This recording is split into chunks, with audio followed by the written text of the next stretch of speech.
হিন্দু ও মুসলিম দুই পক্ষের লোকেরা এই ছাগলটিকে ধরার জন্য দৌড়াচ্ছিল, কেননা ঈদে এই ছাগলটিকে কুরবানি দেওয়ার কথা ছিল। আর ওই দিনই সে তাদের বাড়ি থেকে পালিয়ে যায়। দৌড়াতে দৌড়াতে সে মন্দিরের কাছে গিয়ে একটি বলির পাত্রে গিয়ে জল পান করে। এই কারণেই হিন্দু লোক যেন তাকে বলি করার জন্য তার পেছনে পড়ে যায়।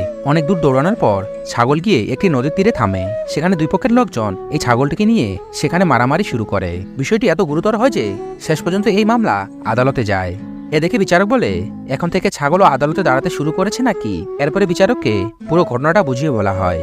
সব শুনে বিচারক হিন্দু এবং মুসলিম উভয় পক্ষের মধ্যে দাঙ্গা বাঁধানোর অপরাধে ছাগলটিকে 30 বছরের জেল দেয়। ছাগলটিকে জেলে পাঠানো হয়। সেখানে এক মানুষের সঙ্গে তাকে রাখা হয়। সেই মানুষের নাম ছিল রোহিত।